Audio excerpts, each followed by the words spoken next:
Welcome again. My name is Reverend Gregory Holston, and welcome to Just Nation, a show based on faith, race, and issues of justice in Philadelphia and beyond. And we're here again, and I'm here again with my co-host, Nia Holston, to talk about a really powerful subject that affects all of us here in the city of Philadelphia. And that subject is environmental racism. And we have some wonderful guests with us here today who are going to share various different perspectives about the issue, to educate us on the issue, and to get us to start to move with real action about real change we can do together. Nia? Yeah, I'm so excited for today's show once again, and thank you all for joining us for such a critically important topic that touches on so many different issues in relation to social justice and the movement for a better world. And so when I think of environmental justice and environmental racism, I think of all of the connections to the work that we do in terms of education, in terms of mass incarceration, in terms of gentrification, right? And so all of these issues are affected by environmental racism and climate change as well. And so, what's powerful about this is it often is ignored by our communities, and we just simply don't realize the effect, the negative effect it's having on our health, it's having on our livelihood, it's having on our ability to have joy in our community. So we're looking for this powerful conversation today to really connect all these things together and really, again, get us moving to think about what we can do to make change. So, absolutely. And so to start, we're going to turn it over to our first guest tonight, Shamar Pitts, who's going to introduce himself. Yes, good evening, everybody. My name is Shamar Pitts, and I'm co-managing director at Philly Thrive, and this is one of the issues that is the origin of why Philly Thrive exists. And it's a very, very big topic, and it's, a topic that we have to combat, and we have to step up to the plate and deliver justice for our people. Absolutely. And to our right, we have Erica Brown. Erica, do you want to introduce yourself? Sure thing. I'm Erica Brown. I use she, her pronouns. I'm from the Sunrise Movement. And the Sunrise Movement is this national organization focused on stopping the climate crisis, creating millions of good jobs in the process, and reconstructing Black and brown and working class communities. Now, we got local chapters, so I'm the hub coordinator of our local chapter in Philly. And right now we're focused on how can we prevent as much harm as possible. And when we talk to people on the street, when we talk to people in different organizations, the number one issue is gun violence. And so what we've done is we've talked to a lot of people and created this Green Spaces, Active Places campaign that can get city council and mayor to fully fund rec centers and libraries while fixing them up, making them run on renewable energy, because these preventative solutions that give young people a hub, that give young people programs, that give young people a place to find community where we can all be jumping around in the sprinkler park instead of being sprayed with bullets, is what we think can make this city a safer place. Excellent. Thank you so much. Anthony, why don't you introduce yourself and where you're from? Great. I'm Anthony Giancaterino, he, him. I'm the strategy partner for Taproot Earth. I'm based here in Philly as well, so it's great to be here, and it's great to be connected with Shamar and Erica. And we are an organization that is rooted actually in the Gulf South through Appalachia, with Pennsylvania being the northern edge of that. And we do work among frontline communities who are fighting environmental racism, environmental injustice, fighting for climate solutions that are rooted in community solutions through participatory practices, issues that talk about not carbon, but talk about housing, talk about governance of land, talk about healthy, clean drinking water, talk about just transitions to renewable and sustainable economies. And we work to connect the folks in the Gulf South and Appalachia with the Black diaspora in the Global South around a campaign on global climate reparations, which maybe we can talk a little bit about tonight as well. So we're a relatively new organization, only around for the next 8 years, to support movement infrastructure and communities' ability for self-governance and self-determination around the climate solutions. So really following lead like groups like Philly Thrive in the many places in the Gulf and Appalachia. Thank you so much. Shamar, tell us a little bit about your work, particularly around closing the refinery down and what's going on with the refinery right now. Okay, yeah. So Erica was there from the beginning. You know what I mean? And we worked together on this one. And so the oil refinery was like, had a crippling effect on our community. It was poisoning us and killing us for as long as we've been living there, for generation upon generation. And so when Philly Thrive came to our community, and it just brung everything to the forefront and made everything comprehensive of exactly what was going on. So we started a campaign, Pay Up, PES, because you have an extractive industry that takes, right? And they've never invested in our community. So we suffered from environmental racism from the beginning, from the jump, by just being put in that place, by being redlined there, right? And so now we're being poisoned generation upon generation, not even paying attention to what's going on. So when Philly Thrive came, it was like, pay up PES, you gotta pay for the damage that you've caused. And PES took the next step and said, we filed for bankruptcy. And from there, the fight began. We launched a campaign to close the oil refinery for good. And we went to our legislators and asked for legislation to be passed that whoever purchases this oil refinery, they have to change it into something else. It can't be an oil refinery. And so, of course, we were met with pushback from everywhere, right? Nobody wanted to close it. So we were in that fight, and we went to the bankruptcy court, and the judge heard us, and we won. They loved our argument. We got the oil refinery closed down. And we advocated for another company called Hillco Redevelopment Partners, a worldwide company. And they had the reputation of coming in and cleaning up sites like this, right? And changing it and making it into something else, remediating the sites, right? That's the reputation that they had. So we were best of friends coming in. Now, when they came in, the very first thing they wanted to do, in which everybody does when they come to Philadelphia, they get in line for the Keystone Opportunity Zone tax break. We were against a Keystone Opportunity Zone tax break because we need the revenue right here in our community. So we like, no, we need this money. So, and I gotta pay taxes. That's where, the dissent started. That's a lot there. Yes. I want to break it down a little bit. And Erica, feel free to jump in Sure. about what you guys did as well there. First, the refinery piece. So that refinery had been there in terms of oil refinery in the middle of a thriving urban area. Yes. For about 120 years. That's right. 150. 150 years. Yes. Yes. And it was the only one like that on the eastern seaboard as far as inside of actual cities. And the largest.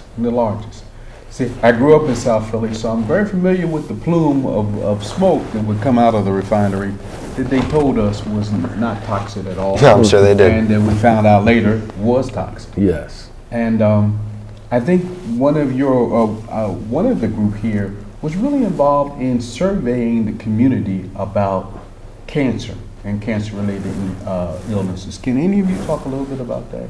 Go ahead. I don't know that much about the survey. I mean, I can jump in. At this point, I'm in high school.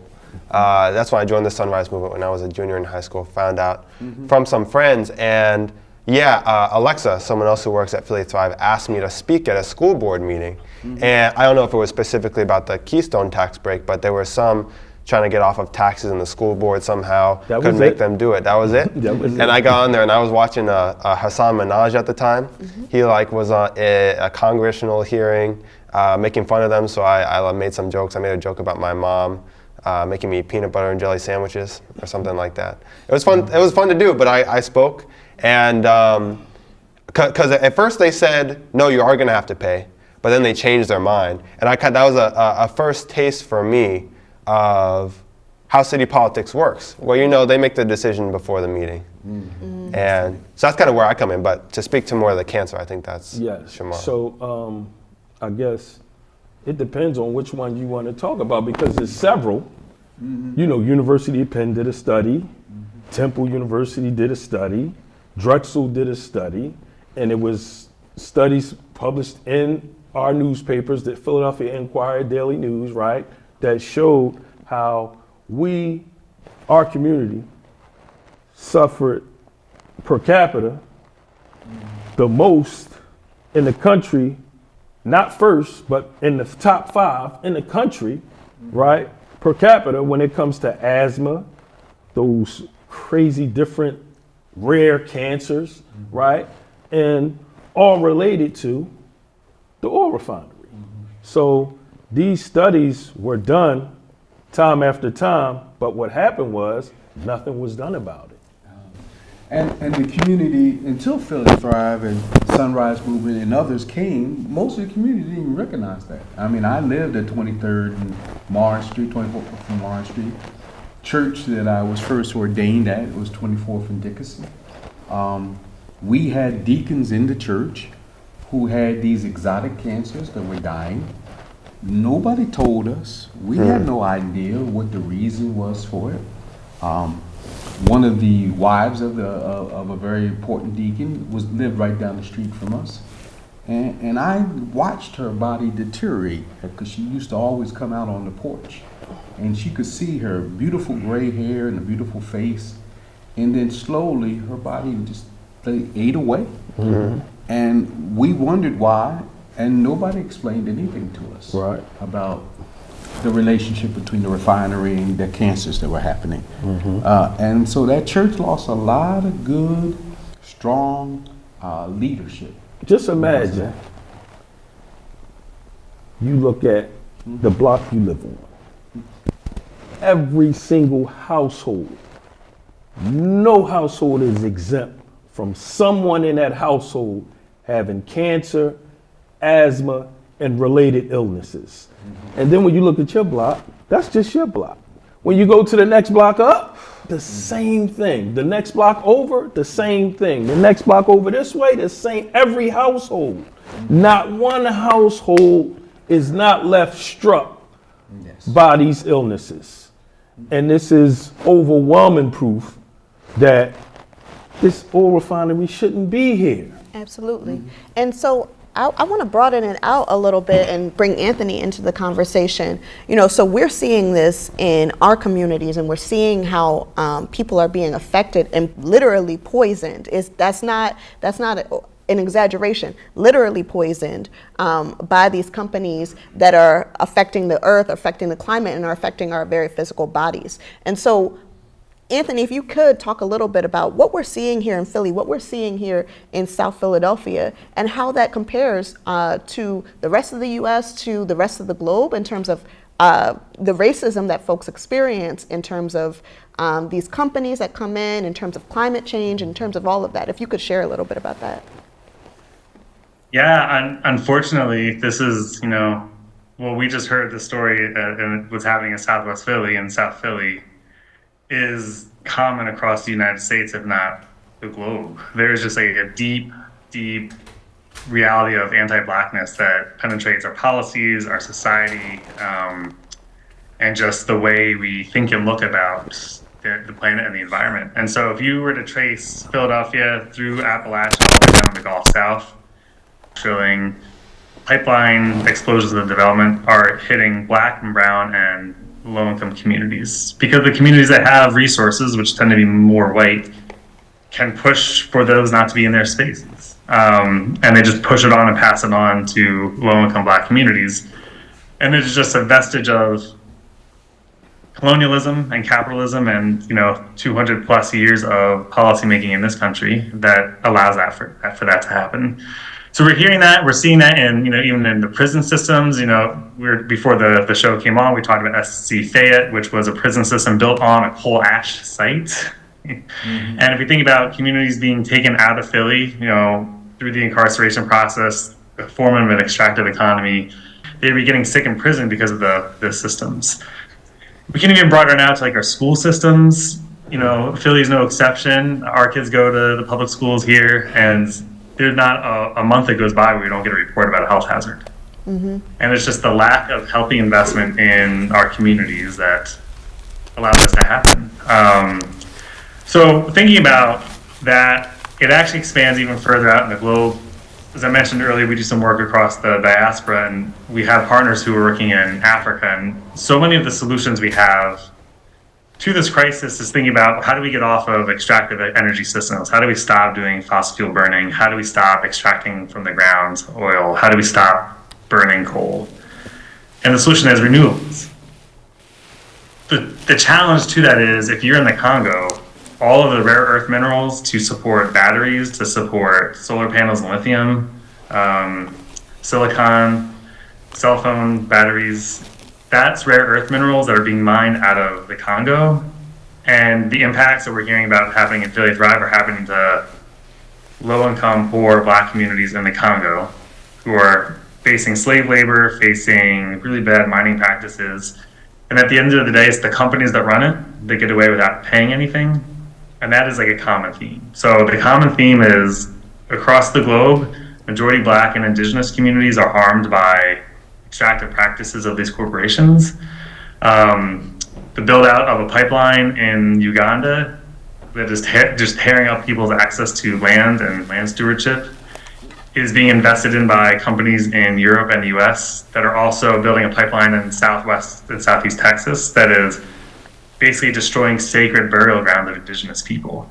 And they don't care. Like, these companies do not care. And I think that's what Shamar's point, you know, as long as they can make their money, they don't care what's happening to the communities around them. And so I think we are at a moment, though, because of the solutions and the power building that Really Thrive is doing, because of what we're seeing in communities, the people are saying, there's a different way. We can stop this. It is not a victimization that needs to be seen. There's a lot of power in community. It's about supporting that power, supporting the solutions that are coming from communities, and reframing this as it's not a victimization, it is a strategic process by those who have resources and wealth and corporations to invisibilize and try to marginalize others.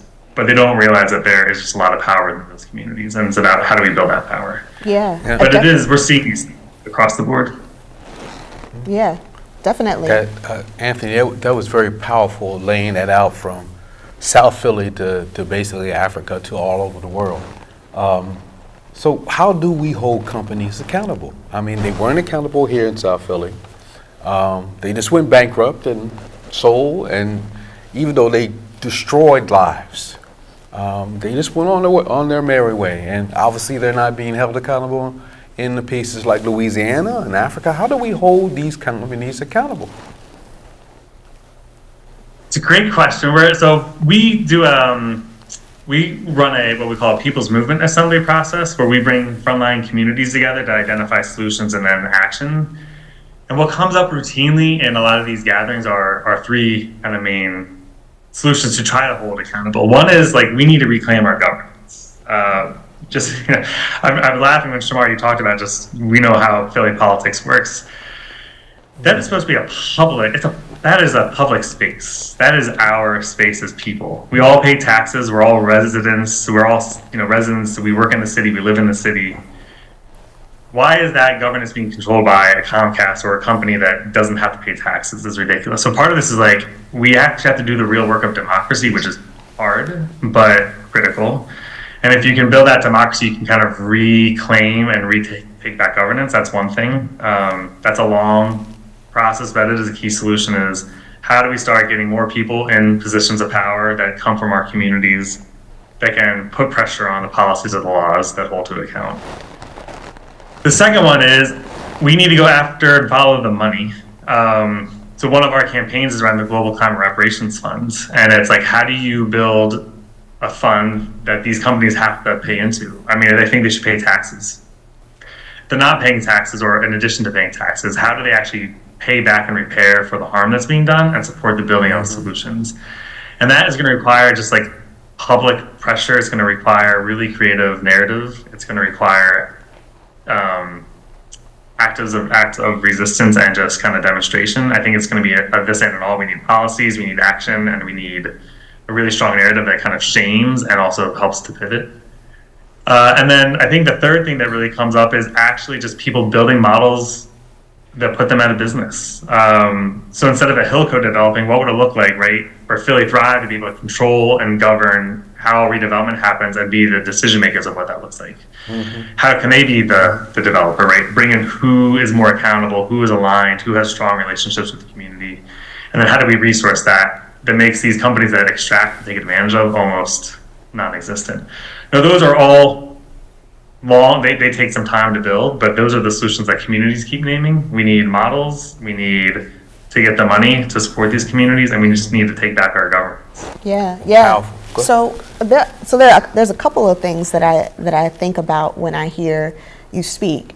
And what I hear is that there are so many connections to the work that we do that are in terms of environmental racism, education, mass incarceration. What I hear from what Anthony and what Erica and what Shamar has said tonight is that the system isn't broken. It's working exactly the way it was designed to, right? This is intentional, right? The extraction from our communities by these corporations that do not care about us, that don't have our best interests in mind, it is exactly designed to be working that way. And so we have to continue to do this pushback and continue to make these efforts to save our communities, literally save them. And so Shamar, Erica, I just wanted to check in and see if you had any thoughts or based on what Anthony said. Sure, I can speak to how we make change, and this is something that took me a while to learn, and I learned from experience. And I think that there was one time in high school where I was just curious. I was in AP government, and I was just curious, how does the city government work? And I tried to look it up, and I couldn't figure it out. And I wasn't learning it in school. We were learning about the national government.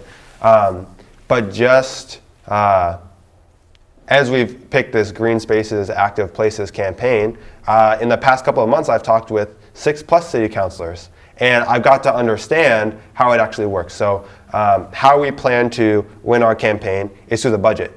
And I learned that Sherelle Parker has a lot of power. There's some cities that have really powerful mayor, some cities that have a really powerful city council. We have a really powerful mayor. So she writes her proposal for the budget, and in the past it's been $800 million for police, $70 million for parks and rec, $70 million for libraries, right? But she writes that. And then city council can say from March to June, hey, would you please change it? Would you please? And she can say no or okay, and then she could just not give the money where she was supposed to. So she has a lot of power. And so what we've been thinking about is like, how do we actually, put pressure on her?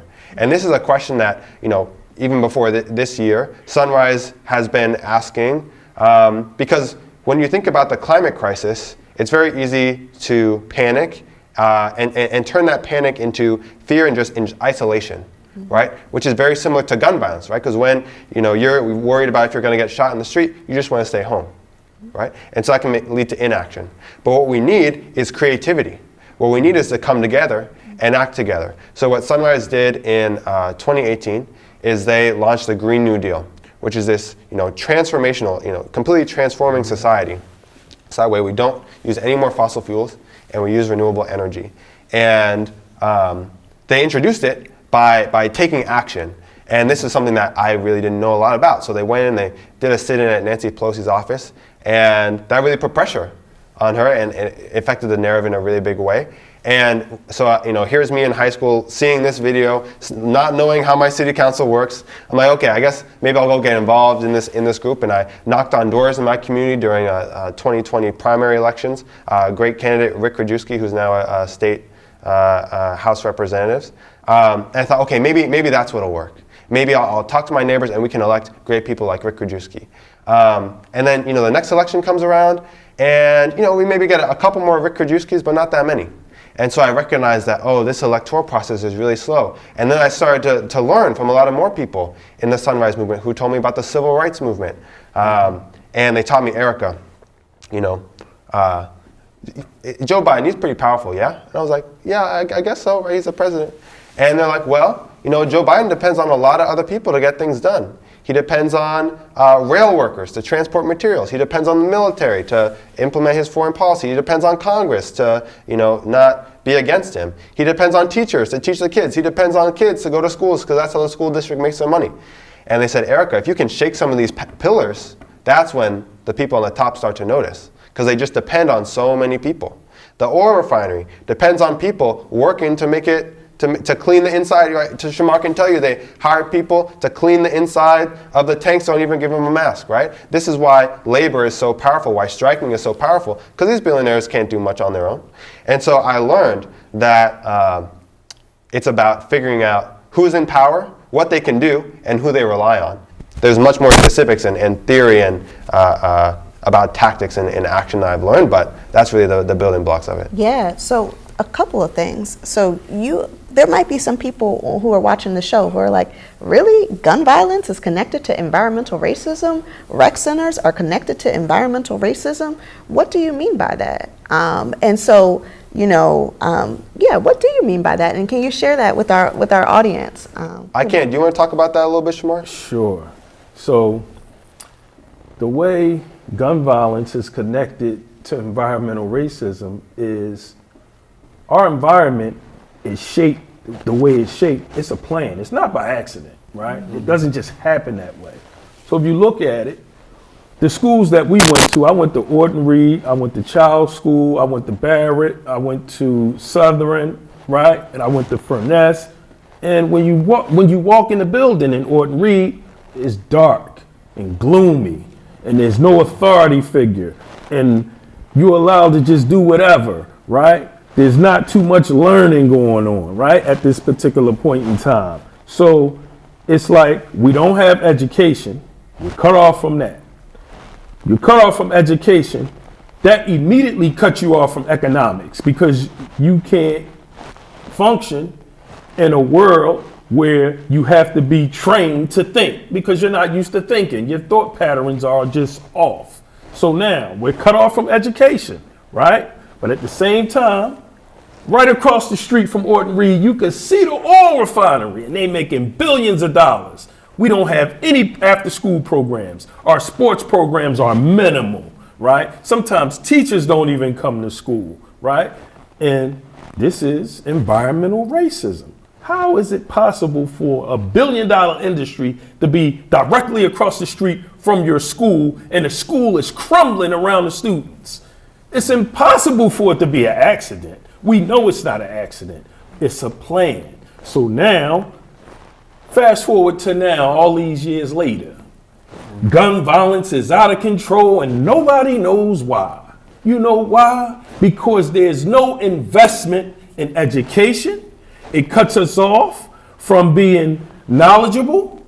Now we grow up ignorant.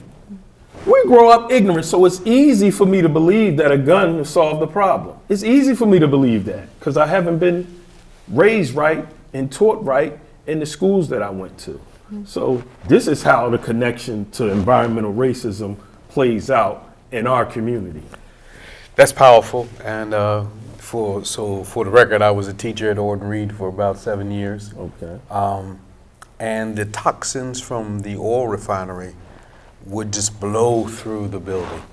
If you kept your windows open, and you had to because there was no air conditioning, Right. or on a warm day, all of the toxins of the oil refinery, those things that the sulfur smell, all of would flood the building. And therefore poison us. And again, they would tell us everything's fine. Everything's fine. That's just a little smoke. No problem. Orton Reed itself was through a debate about not having black students go to South Philadelphia High School, which really where they should have gone. Not the Barrett kids, not the Orton Reed kids. They made Orton Reed a high school so they could funnel off those kids into a building that was made for junior high school kids. Yes. And had that building there for 25 years. Yes. So you had the environmental racism of the toxins of the area flooding the school. You had the physical plan of the school that was built for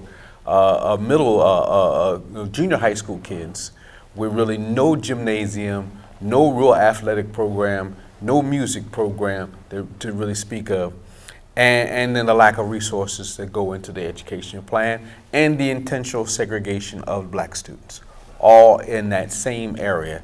That is a combination called environmental racism. All day long. Yeah, and it happens, I guess, as Anthony has said, all the time. So I just a quick question about that, if I could. We talked a little bit about the refinery being gone now. I want to come back to that now. What's happening now there that you're organizing around that we can use some of these skills and tactics we just talked about? Okay, so now, just so everybody know, this is the largest redevelopment in the history of our city right now taking place. And right now taking place, we fighting tooth and nail for it not to be business as usual. Because like Anthony said previously, these companies, they do these things, and guess what? They are good at it. They good at it. So right now, while we got a campaign going on, they got a campaign going on. And they got a lot of money behind their campaign. And their campaign is on TV, is on buses, is on everything, right? And their campaign is saying, we're going to be a great neighbor. We're going to do all of these things. We're going to make so many jobs. It's going to be so great for your community. But now what I'm saying is, when I see it, when I look over there, I say, man, look, we got a clean slate. The Green New Deal is perfect for this spot right here. It's a clean slate, the largest redevelopment in our city. Let's go green. Why we can't go green? Because PGW don't want to go green. PICO don't want to go green. And that's who run this city. They run this city, and the oil and the natural gas companies run this state. So it don't matter that we got a clean slate and we can start and we can remodel and remediate and rejuvenate our community right now. You can take away all of those things that used to happen and flip it. But they don't want to do that because they want their money. They want their money. That's the first thing. So when I come on the scene with Erica right next to me and I say, when you start building, we want fossil-free, new technology, all modern technology right here, right now. That's the first thing we want. I ain't even talking about no money. I'm talking about investment. That's what we want. Philly Thrive, we don't want to deal with them. We don't want them at the table. We don't want to do no CBA with them. And guess what? It's a black and brown community. Our city council and our mayor, everybody's black. It's the blackest it's ever been in the history of this city. And guess what? Man, they take Hillco and they baby them and they protect them and they try to shield them from us. Let's just work around Philly Thrive. Matter of fact, make sure Philly Thrive don't have no success in nothing that they do. Why? Because they in it. They in it. They in it. And I hate to say it because I know some of them personally. And I got love for them. But they in it, man. They in it. And I'm against them. Even though I love them, I'm against them 100%, and I'm going to call them out and everything. I ain't got no problem with it. But that's how serious this is. It's a clean slate. Why we won't go green? Erica, you want to add anything to your work and particularly around this redevelopment project? I do. That was a lot. It was You make me beautiful. smile every time we. But you told the truth, though. Yeah, You told the truth. for real. And I guess so. When I'm coming in the picture back in 2022, yeah, I hear about the Hillco redevelopers, and I hear about Philly Thrive won a CBI. I didn't know what it was, Community Benefits Agreement. Put money in the community. No more fossil fuels. Create, like you were saying, Anthony, control, community control over what's going to happen at this site. And you come up with this great plan, and you propose it to them, and they're like, yeah, we can't do that, but we're a good neighbor. So we will give you a CBA. Here you go. You read it. It says, we'll give you turkeys on Thanksgiving. We'll put refrigerators in your parks and fill them with food sometimes. Yeah. The end. Right? And so they're doing the bare minimum. What, no fried chicken? No watermelon, right? They may as well have said that. Yes, yes, for real. And so again, they're doing the bare minimum. They can do give a good face, but get what they want behind the scenes. And I actually just want to go back to the question about gun violence, because this is about our health. And the Sunrise Movement, we're about creativity. We want to create, because I think that's the opposite of fear. Some people say hope is the opposite of fear. You need hope, but you can be, all alone in your home, hopeful that things are going to get better. But to create, you got to be vulnerable, and you got to go out in the real world and do things. And so when we're talking about creating, do you feel creative when you have an empty stomach? Do you feel creative when you don't have your basic needs met, right? And so when we're talking about gun violence and environmental racism, we're talking about, why is there gun violence? Is it because, let's take a step back. Because no matter where you're from, what part of the city, what color your skin is, how much money you have in your wallet, we all need a roof over our heads. We all need fresh food, right? But it's these Hilcos, it's some of these corrupt politicians who say they divide and distract us intentionally. That's what racism is. It's a tool. Because if we all come together, we outnumber them, by so much. But their only strategy is to divide us and pit us against each other, right? And so when we're talking about gun violence, they'll say, that's just black people. That's just how they are, right?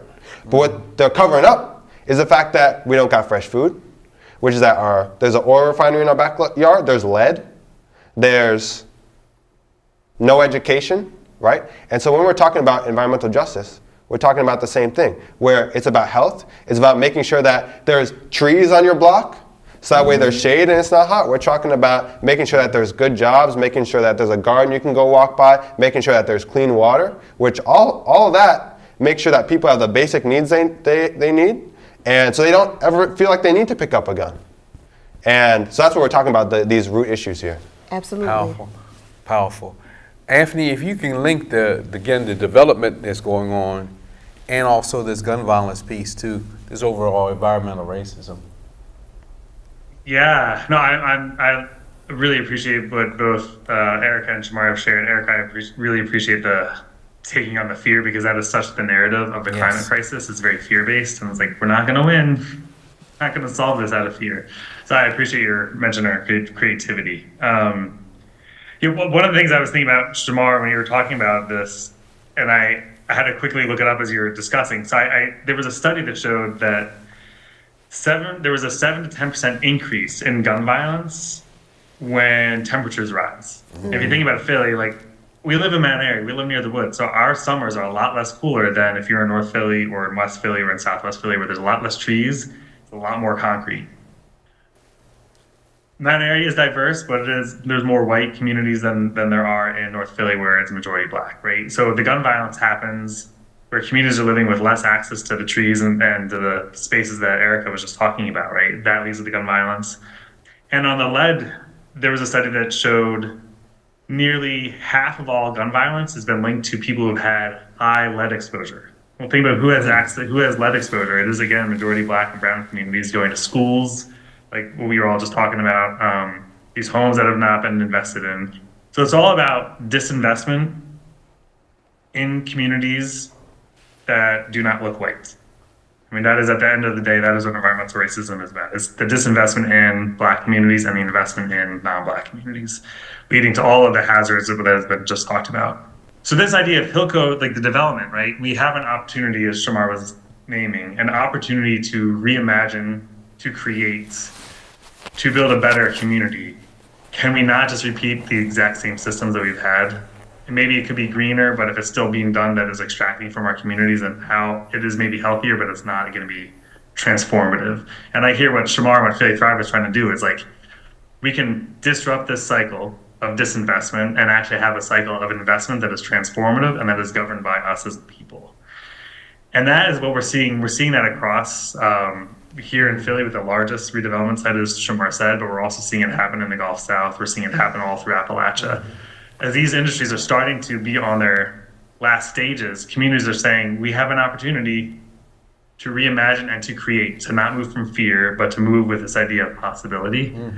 And this is the moment, I think this is the moment we're in right now. I mean, we are facing the urgency of the crisis. We're already blowing past all of the targets in the climate conversation that we're going to be past sea level rise, the temperatures are going to be too high. But we're also at this moment to like, there's fissures in the system. We can step in and recreate and build possibility on these types of redevelopments. And at this point of like the divide and conquer, that is so true. And we even saw that, with the IRA bill that President Biden had pushed through that was the largest investment in the US around green solutions. But what happened was it sacrificed the Gulf South in order to get offshore wind in the Northeast. That is, there's still that divide and conquer, right? They allowed more oil and gas drilling in the Gulf South in order for offshore wind to happen in the Northeast. And like, that's not quite the right solution. And we see this, right? We want to be able to build from, Shamar named it, we are stuck because we are in a state that is owned by oil, gas, and coal. We've got to be able to build with Southwest PA and Philadelphia. And if we can connect, that's going to be a lot harder for them to divide us. And if we can connect Pennsylvania, West Virginia, Kentucky to Mississippi, Louisiana, and Texas, those companies just can't go move to the next town because they're going to be like buffed and stopped, buffed and stopped. And that is like the power of creativity. That is the power of building. And it's the power of like connecting across race and class, because that's what it's going to take for us to be able to do that. So we are in a moment of redevelopment, I think. And it's just a matter of who gets to have a say. And I really do believe that the models, that the work that Shamar and Philly Thrive are doing, that the activism and the organizing that Sunrise has done to build up youth leadership is tantamount to like this being possible. Excellent, Anthony. Thank you for addressing it. But I'm going to throw out this question mainly because I'm curious. I don't know. Can this area that once was an oil refinery actually be cleaned up and be a healthy place for people to live at, period? Can that happen? Anthony, I'll ask you first. Yeah, I mean, it definitely can. It's going to take a lot of remediation, but it is totally possible. It's going to take time, but this is a very small example, but I just want to name how the possibility happens. When the BP oil disaster hit in Louisiana, BP did the same thing that, like, we're seeing all these advertisements. We want to be your friend. BP's like, oops, sorry. And a whole campaign to say, look, we're doing new technologies. The solution, though, to that was quite indigenous and just quite grounded. It was like, we need to plant particular greens to pull up all the toxins from the soil. It was kind of like that work, and it did a lot of different collard greens and different types of greens that are used in most communities. They obviously wouldn't eat them to pull up the dirt and soil, but they would plant sunflowers, collard greens, and other greens to pull up all of the toxins and the terribleness in that ground. It takes some time, but they were able to like rematriate and like kind of return the soil back to livable, healthy soil after some time. Is that why I don't like collard greens? You know that. Sorry, go ahead. Just a joke about collard greens. I never liked collard greens very much, so now I know what collard greens do. Use, right? It can pull up pulls up all that stuff. So Yeah, pull it all that stuff up. it's there, so that is one solution. I mean, for a thing like the PES, I mean, you're going to need a lot more than just greens, but there are practices that can be done. It is possible. You can do stuff with that land, and some of that land may not be returnable for some time. You can plant trees, and you can other parts that are less damaged you can build. I mean, it just takes the lack of creativity and the lack of wanting to invest in community that stops it. Yeah. But the technology and the indigenous technology is there. Yeah, Shamar, you had something you wanted to tap in on. This is an example. Now, you just heard what he just said, right? Right now, we saying we want to do that. They saying they want to put cement over top of it. They want to put cement over top of it. That's the remediation. And we saying there's plenty of techniques that can be used to remediate the land. They want to build on it without cleaning it. So right there, tells you right there, they just want to do business as usual. Let's get our money. That's their plan. Raise the land up because it's the floodplain. They're in the floodplain. Raise the land up. Put cement over top of the parts that we want to build on, and let's build on them right now. They're in the process of trying to get sanctioned and get there, all of the, the things that they got to fill out, all the requests and all those things, so that they can build there. breakneck speed trying to build. They're not trying to remediate. And we saying, you got to clean it first. If you raise the land, put cement over top of it, we become the floodplain. Yeah. The water is coming from out of the ground. Flood water comes from out of the ground for people who don't know. The ground gets saturated. The water comes from out of the ground. The ground can't take it no more. The water runs off. It's going to run on us. If you got contaminated land, water that comes from that land is going to be contaminated, and then we're going to be contaminated by the flood water. And they saying, there's no way the city will let us do that. There's no way the EPA will let us do that. Well, just go to the Enquirer. The EPA just had a recent article in the Enquirer. We let PES kill everybody, and we didn't do anything about it. They tell you they let it go down. So how we supposed to say the city gonna protect us, EPA gonna protect us? We gotta protect ourselves. Powerful, powerful. Erica, you want to add anything that it's... Yeah, I'll add something small, which is that when I talk about all the jobs that got created, right? Because I mean, talking about Shamar, you always put it so plainly. You always know this article, just lay it out, because they'll say, oh no, we're doing it the right way, we promise. But then it's not hard to find out unless you're paying attention. But in order to do things the right way, a lot of the solutions exist, right? I thought maybe I would go to college, right? And I wanted to go into paleontology and study dinosaurs. That's what I wanted to do. But I was like, oh wow, this climate crisis is really gonna mess up my life. So maybe I'll go be an engineer and I'll create the windmill that'll save us all. That's what I thought. But then I get this book, it's called Drawdown. It's like this thick with all these climate solutions. You turn the page, you see, oh, if we do this solution, it'll like cut carbon in half. If we do this one, it'll cut it by a fourth or whatever.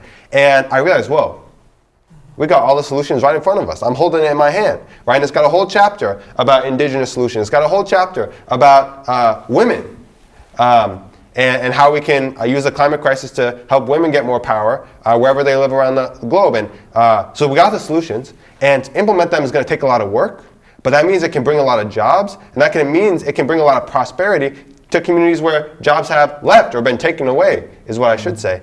And again, but it's all up to the politicians and up to the corporations to say, do I want these jobs or do I not? And if they choose no, we have no option but to take them for ourselves. How?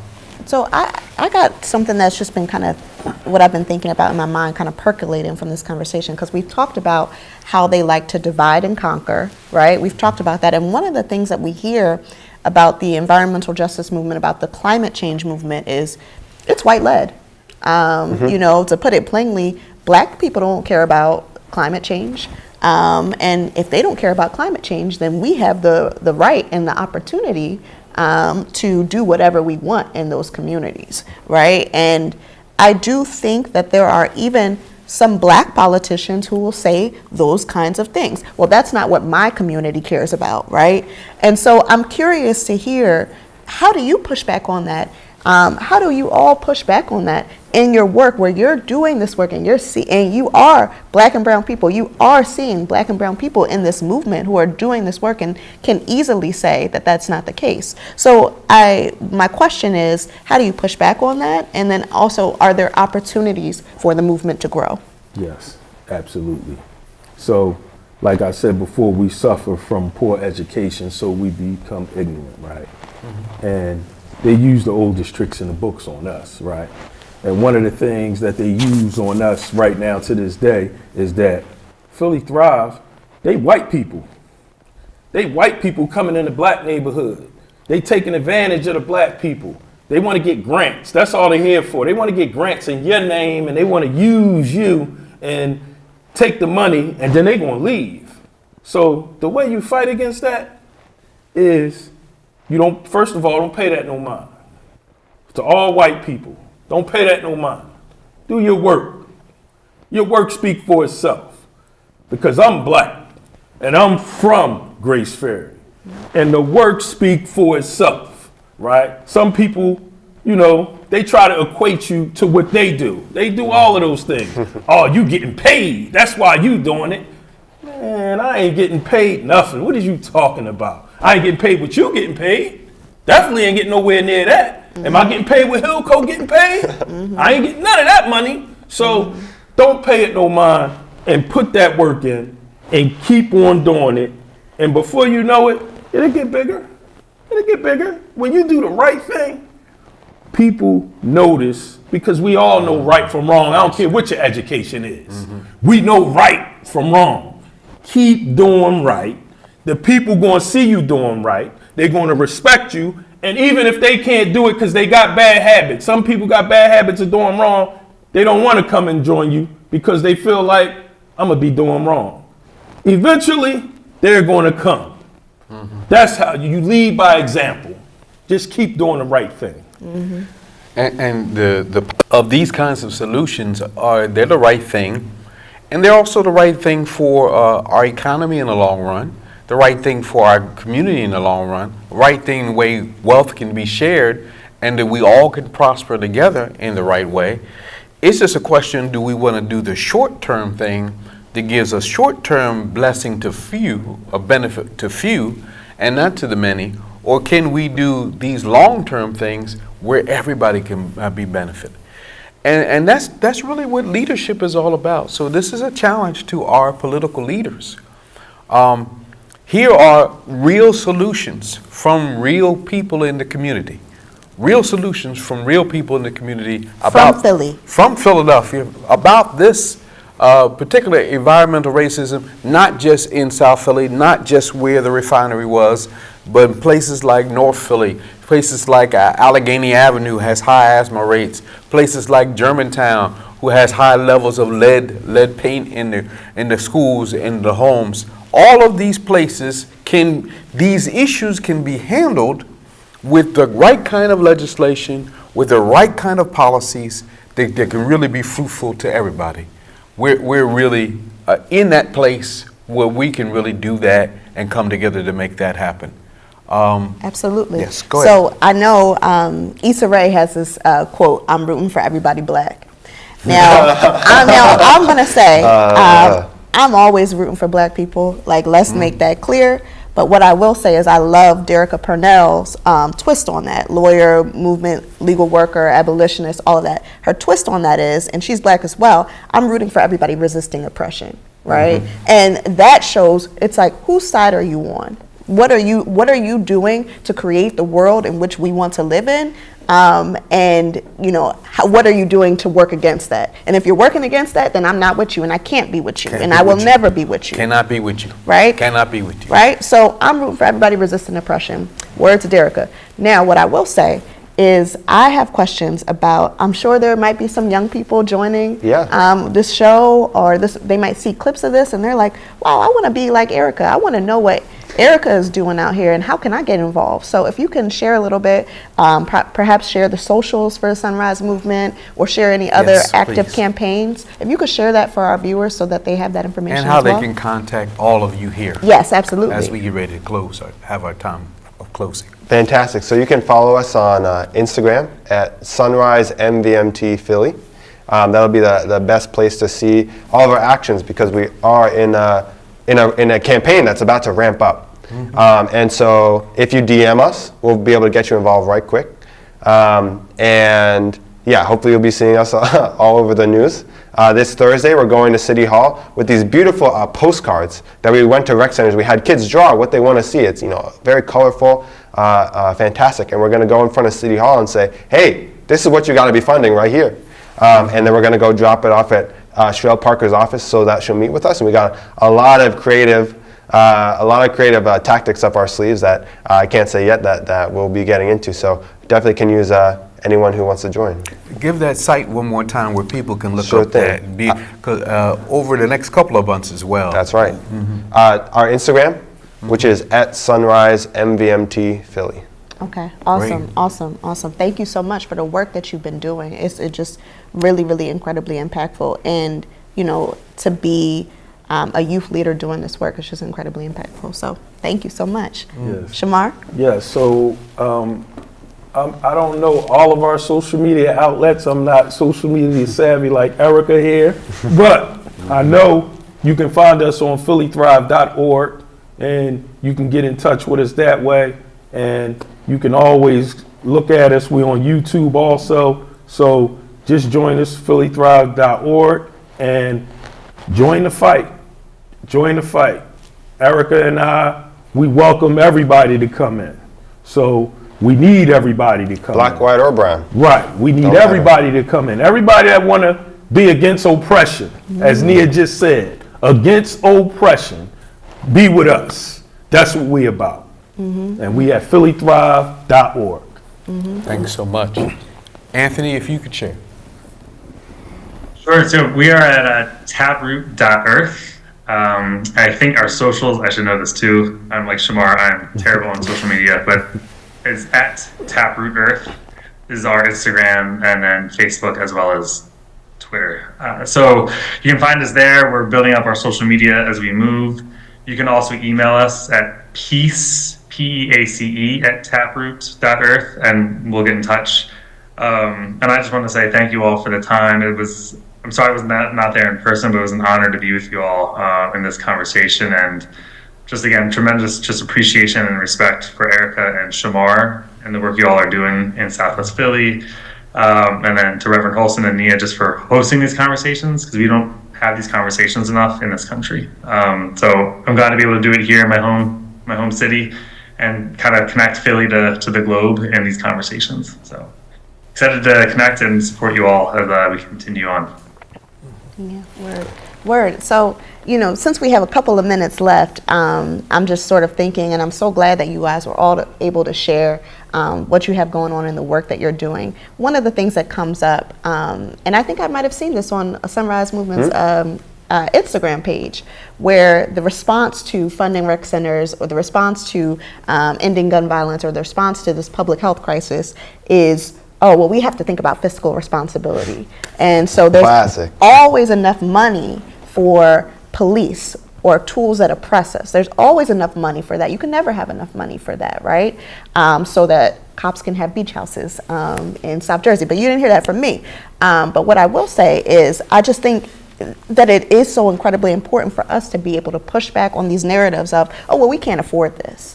No, we can't afford not to do this, right? And so I just wanted to hear if anyone else has any parting thoughts as we have one minute.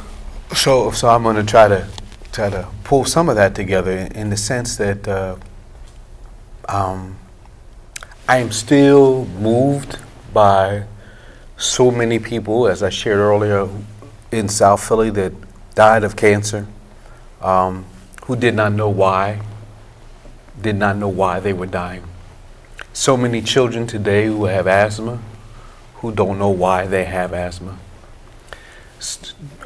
People in prison right now who were filled with lead poisoning, who lost control of their emotions because that's what it affects, are now sitting in jail cells because they didn't know it was the environment that has created the conditions that has structured the pain of their lives.